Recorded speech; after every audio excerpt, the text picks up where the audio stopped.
গণমন্তব্যে শিক্ষার্থীরা আহত হলে দুঃখ প্রকাশ শিক্ষামন্ত্রীর। আমি কাউকে উদ্দেশ্যপ্রণোদিতভাবে কিছু বলি নাই। যদি কেউ আহত হয়ে থাকে, সিম্পলি আমি দুঃখ প্রকাশ করছি। দুর্যোগেও পরীক্ষা নেওয়ার প্রতিবাদে উত্তাল রাজপথ। এক দফা এক দাবি শিক্ষামন্ত্রীর পদত্যাগ। একজন শিক্ষামন্ত্রী আছে আমরা আশা করি না। মেন দাবি হচ্ছে আমরা শিক্ষামন্ত্রীর পদত্যাগ চাই। তরুণ ও সম্ভাবনাময় উদ্যোক্তাদের পাশে থাকার প্রতিশ্রুতি প্রধানমন্ত্রীর। 5 কোটি টাকা পর্যন্ত সহায়তার প্রতিশ্রুতি। আমরা যদি দেখি অ্যানালাইসিস করি যে ওই আইডিয়াগুলো will give us a good benefit, definitely আমরা ওগুলোকে ফান্ড করবো ইনশাআল্লাহ। ধ্বংস, ক্ষুধা, অনিশ্চয়তার কবলে বন্যা কবলিত হাজারো মানুষ। লান্দাবাড়া হাইতে বেশি হষ্ট হয়ে বাদ পানি শৌচালাত ভিজে গিয়ে অঞ্চল নষ্ট হয়ে গেছে, পুরা নষ্ট হয়ে গেছে, পুরা হাঁস নষ্ট হয়ে গেছে। দ্রুত ব্যবস্থা নেওয়ার আশ্বাস সরকারের। পুনর্বাসন বিষয়টাকে আমরা অগ্রাধিকার দিয়েছি। এই কৃষিতে কি ক্ষতি হয়েছে সেটার অ্যাসেসমেন্ট তৈরি হচ্ছে। শেখ হাসিনা দেশে এলেই গ্রেপ্তার, বাস্তবায়ন হবে রায়। ভারতে বসে হুঙ্কার দিয়ে লাভ নেই, সংসদে বললেন 2 মন্ত্রী। তার আত্মসমর্পণের সুযোগ নাই, তিনি আসলেই তাকে গ্রেফতার করা হবে। সিলেটে এমসি কলেজ হাসপাতালে গৃহবধূকে ধর্ষণ মামলার রায়। 1 জনের মৃত্যুদণ্ড, 3 জনের যাবজ্জীবন সাজা। হরমুজ প্রণালীতে আমিরাতের তেল ট্যাঙ্কারে তেহরানের ক্ষেপণাস্ত্র নিক্ষেপ। ইরানের 2টি বন্দরে বিস্ফোরণের শব্দ। শিক্ষার্থীরা কোনো মন্তব্যে আহত হয়ে থাকলে তার জন্য দুঃখ প্রকাশ করেছেন শিক্ষামন্ত্রী আনম এহসানুল হক মিলন।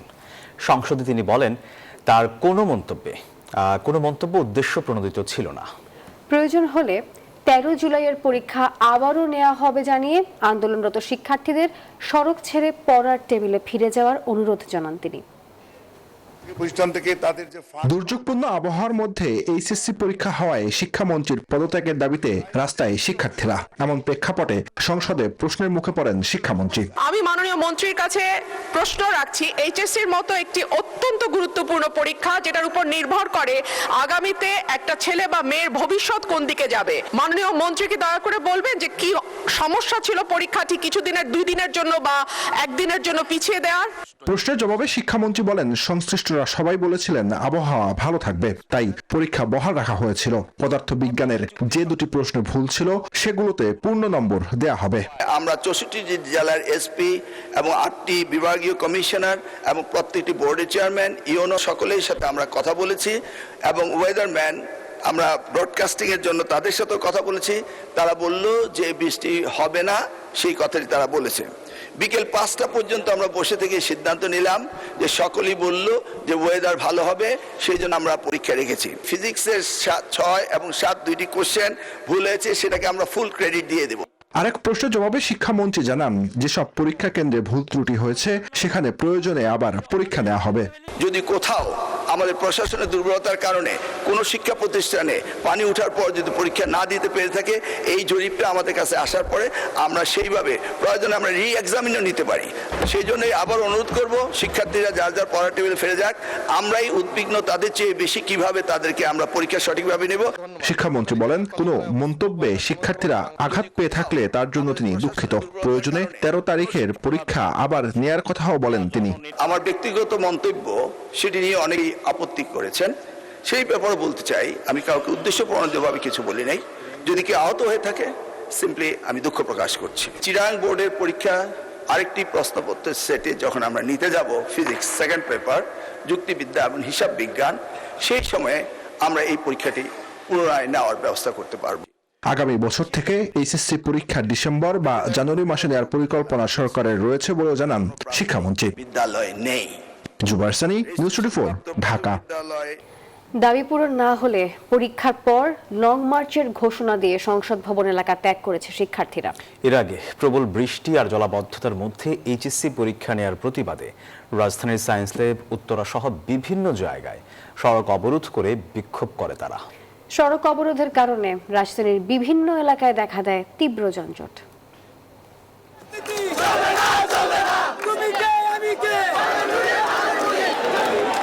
শিক্ষামন্ত্রীর পদত্যাগ সহ 3 দফা দাবিতে শিক্ষার্থীরা সায়েন্স ল্যাব এলাকার সড়ক অবরোধ করে বিক্ষোভ শুরু করে। ঘণ্টাব্যাপী অবস্থানে বন্ধ হয়ে যায় যান চলাচল, আশপাশের এলাকায় সৃষ্টি হয় যানজট। পরে তারা নীলক্ষেত হয়ে পৌঁছায় ঢাকা বিশ্ববিদ্যালয় ক্যাম্পাসে। তাদের বাধা দেয় ঢাবি শিক্ষার্থীরা। মুখোমুখি অবস্থানে দেখা দেয় উত্তেজনা। পুলিশ ও ছাত্রদলের চেষ্টায় ক্যাম্পাস ছাড়ে আন্দোলনকারীরা। তারা তাদের ক্যাম্পাসে আন্দোলন করুক, এটা যৌক্তিক হয়, কিন্তু তারা তাদের ক্যাম্পাস বাদ দিয়ে বা শিক্ষা মন্ত্রী বাদ দিয়ে আমাদের ক্যাম্পাসে এসে আন্দোলন করতে, এটা পুরোটা অযৌক্তিক একটা বিষয়। পিএম আছে এই জায়গাটা, তার সিকিউরিটি ইনশিওর করতে হবে, এটা তো সবাই জানে। ওনারা হঠাৎ করে এদিক দিয়ে আসবে, আর এখানে তো শিক্ষামন্ত্রী নয় যে তার কাছে দাবিটা করবে। ছাত্ররা তারা বুঝে তাদের বক্তব্যটা এখানে পেশ করে তারা চলে যায়। এরপর শিক্ষার্থীরা জড়ো হয় ঢাকা শিক্ষা বোর্ডের সামনে। সেখানে শিক্ষামন্ত্রীকে পদত্যাগের আলটিমেটাম দেওয়া হয়। এক দফা এক দাবি শিক্ষামন্ত্রীর পদত্যাগ এবং পরীক্ষা স্থগিত করতে হবে এই অস্থিতিশীল অবস্থায়। আমরা লং মার্চ রাখবো, জুলাইতে যেভাবে ডেকেছি এভাবেও রাখবো। এই স্টুডেন্টের সাথে আইসা এখানে রাজনীতি খেলা খেলতেছে দুই দিন পরে পরে, এগুলো কি আমাদের দায়?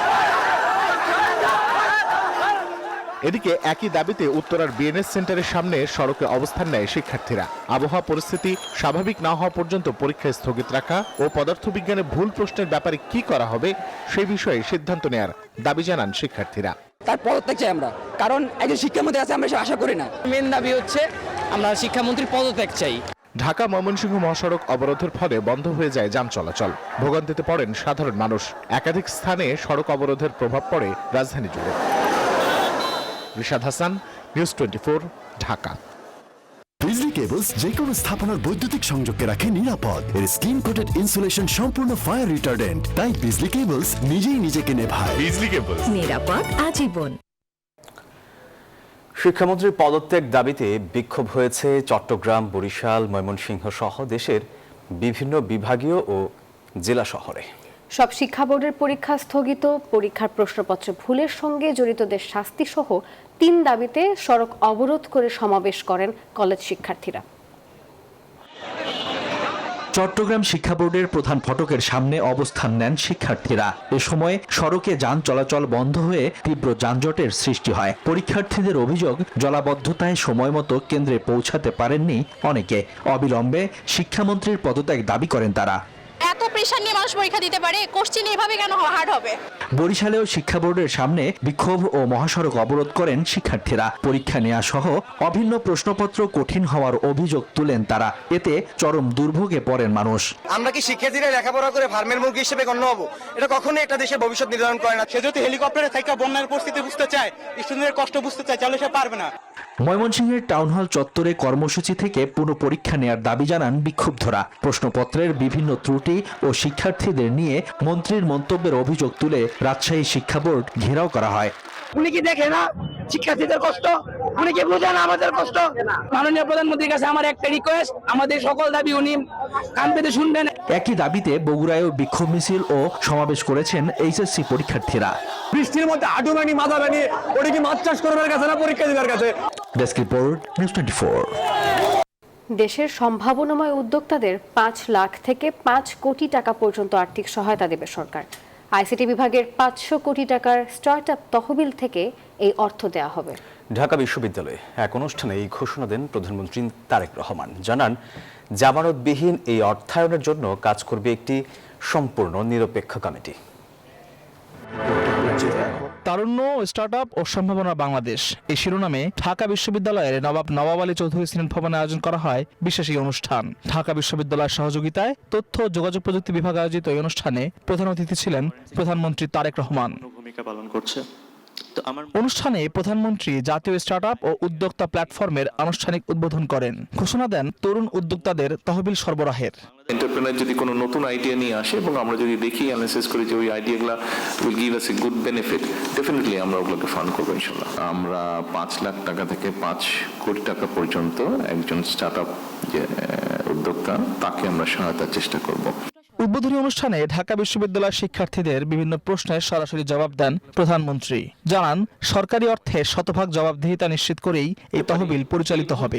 আমার সরকারের অবস্থান থেকে আমি বলতে পারি, আমরা আছি আপনাদের সাথে, আপনাদেরকে হেল্প করার জন্য, আপনাদেরকে পথ দেখানোর জন্য, আপনাদের পাশে দাঁড়ানোর জন্য আমরা আছি।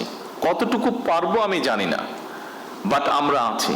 নতুন উদ্বোধন হওয়া জাতীয় স্টার্টআপ প্ল্যাটফর্মটি উদ্যোক্তাদের জন্য একটি কেন্দ্রীয় ডিজিটাল লঞ্চপ্যাড হিসেবে কাজ করবে।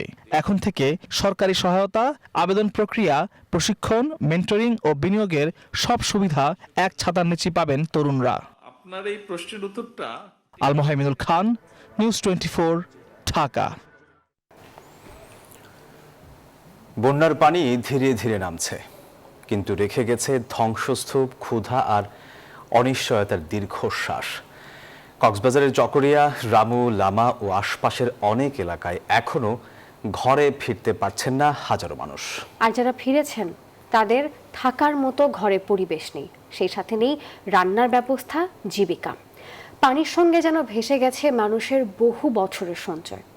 মেহেদি হাসান সুমনের ক্যামেরায় নাইমাল জিকোর প্রতিবেদন। পানি নেমেছে, কিন্তু উঠানে জমে আছে পুরু কাদা। চোখে পড়ে ভেঙে পড়া ঘর, নষ্ট হয়ে যাওয়া আসবাব, ভেসে যাওয়া ধান চাল আর স্মৃতির শেষ চিহ্ন। কারো রান্নাঘরে নেই চুলা, কারো শোবার ঘরে নষ্ট হয়েছে খাট, কারো গোয়াল ঘর এখন খালি। বন্যার স্রোত কেড়ে নিয়েছে গবাদি পশু, ফসল আর জীবিকার শেষ অবলম্বন। রান্না বাড়া খাইতে বেশি কষ্ট হয়ে বাদ পানি চল চালাত ভিজে গিয়ে ধান চল নষ্ট হয়ে গেছে, পুরা নষ্ট হয়ে গেছে, পুরা হাঁস নষ্ট হয়ে গেছে। দেখতেছেন তো আমাদের ঘর বাড়িতে অনেক খারাপ হয়ে গেছে, আর বন্যার পানি আজকে নামছে। বেশি দুর্ভোগে শিশু আর বয়স্করা। বিশুদ্ধ পানির সংকটে বাড়ছে পানিবাহিত রোগের সংখ্যা। অনেক এলাকায় এখনো নষ্ট টিউবওয়েল, অচল স্যানিটেশন ব্যবস্থা। নষ্টই চলছিল, নষ্টই চলছিল, নষ্টই দাম বাসলের পেট খারাপ হয়েছে, তো বা খানা ফিনা খাই পারি, তো খাবার পানি তো ফাইকুক গেছে ইয়ান দিয়া তখন ডেকে আনি। ত্রাণ মিললেও তা প্রয়োজনের তুলনায় অপ্রতুল। এক বেলা খাবার মিললেও পরের বেলার চিন্তায় কাটছে অসংখ্য পরিবারের দিন। এখানে তো ট্রাম দেয় নাই, ট্রাম দিছে ওইদিকে খালার সারের দিয়ে, এখানে কিছু দেয় নাই। সত্তর হানার হার ঠিক নেই, টাকার হারও ঠিক নেই, কিছু নাই। কৃষকের জমিতে এখন সবুজ ধানের বদলে কাদার স্তূপ, দিনমজুরের হাতে কাজ নেই। তাই বন্যার পানি নেমে গেলেও দারিদ্র্য আর অনিশ্চয়তার পানি যেন নামছেই না। বন্যা কয়েকদিনের ছিল, কিন্তু এর ক্ষত বয়ে বেড়াতে হবে মাসের পর মাস। ঘর বাঁধা, ফসল ফলানো, নতুন করে সংসার গড়া, এখন এসবই এই মানুষগুলোর জন্য কঠিন এক যুদ্ধ। নাইম আলচিকো, নিউজ 24, পেকুয়া, কক্সবাজার। দেশে চলমান বন্যায় ক্ষতিগ্রস্তদের ত্রাণ, কৃষি উপকরণ, প্রাণী সম্পদের খাদ্য এবং পুনর্বাসনে দ্রুতই ব্যবস্থা নেওয়া হবে বলে জানিয়েছে সরকার। আর সকালে এলজিআরডি মন্ত্রী ফখরুল ইসলাম আলমগীরের সভাপতিত্বে অনুষ্ঠিত আন্তঃমন্ত্রণালয় বৈঠকে এই সিদ্ধান্ত হয়। এখন পর্যন্ত বন্যায় 54 জনের মৃত্যু হয়েছে বলে জানানো হয়, আর ক্ষতিগ্রস্ত হয়েছে প্রায় 6.5 লাখ পরিবার। চট্টগ্রাম, পার্বত্য চট্টগ্রাম সহ বন্যা কবলিত এলাকায় পানি কমতে শুরু করেছে।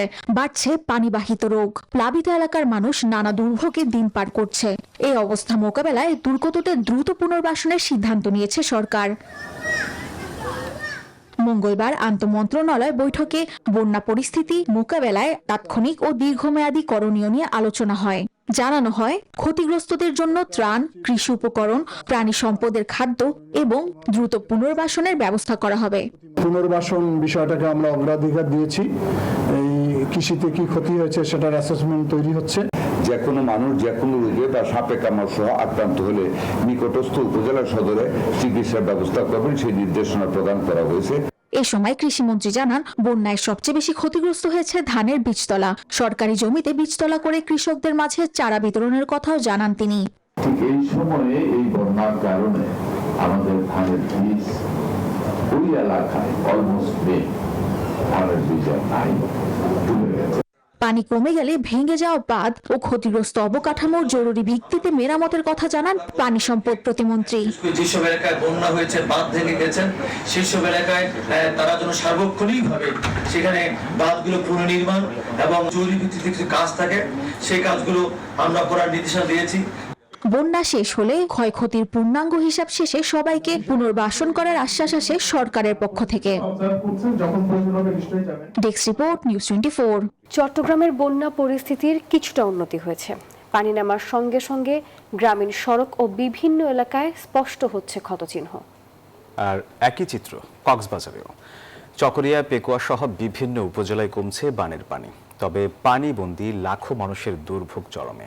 আর এদিকে আজও বান্দরবানে পাহাড় ধস হয়েছে। স্বাভাবিক হতে শুরু করেছে আবহাওয়া, বন্যা পরিস্থিতিও কিছুটা উন্নতির দিকে।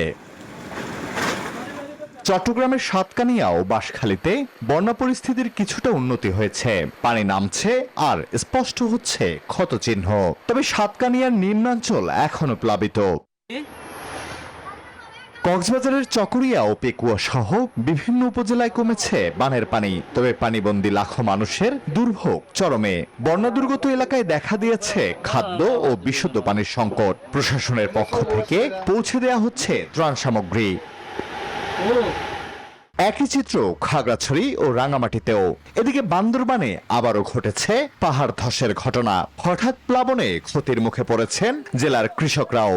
বন্যা পরবর্তী বন্যা কবলিত এলাকায় সবচেয়ে বেশি যেটা সমস্যা সেটা হচ্ছে যে এই ময়লা আবর্জনা। পানি নেমে গেছে এবং আশেপাশের মানুষ যে কষ্টে ছিল তার থেকে এখন আরো বেশি কষ্ট হয়ে গেছে। প্রায় জায়গায় আপনার ময়লা। সংশ্লিষ্টরা জানান সরকারের পক্ষ থেকে বানবাসীদের চাল ও শুকনা খাবার দেয়া হচ্ছে। উদ্ধার ও ত্রাণ বিতরণ কার্যক্রমে বাংলাদেশ সেনাবাহিনী সার্বিক সহযোগিতা করছে। এদিকে অতিবৃষ্টি ও পাহাড়ি ঢলে লালমনিরহাটের তিস্তা নদীর পানি বিপদসীমার 7 সেন্টিমিটার উপর দিয়ে প্রবাহিত হচ্ছে, ফলে আবারও প্লাবিত হয়েছে নিম্নাঞ্চল। Desk report, news 24। কুমিল্লা সরকারি মহিলা কলেজ কেন্দ্রে এইচএসসি পরীক্ষা শুরুর আগে জলাবদ্ধতার কারণে পরীক্ষার্থীদের ভোগান্তির ঘটনায় দুঃখ প্রকাশ করেছে মাধ্যমিক এবং উচ্চ মাধ্যমিক শিক্ষা বোর্ড কুমিল্লা। একই সঙ্গে পরবর্তী পরীক্ষাগুলো ভাষা সৈনিক অজিত গুহ মহাবিদ্যালয় কেন্দ্রে নেওয়ার সিদ্ধান্তের কথা জানিয়েছে বোর্ড।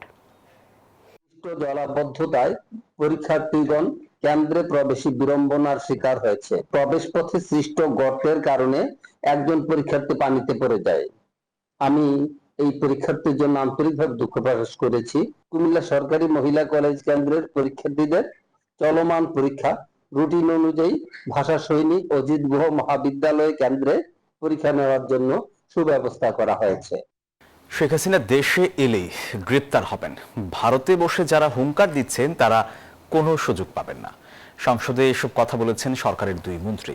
স্বরাষ্ট্রমন্ত্রী সালাউদ্দিন আহমেদ বলেন, শেখ হাসিনা দেশে এলে তাকে দেয়া আদালতের রায় বাস্তবায়ন করা হবে। আর এদিকে ভারতে বসে হুঙ্কারদাতাদের এক হাত নেন আইনমন্ত্রী মোহাম্মদ আসাদুজ্জামান।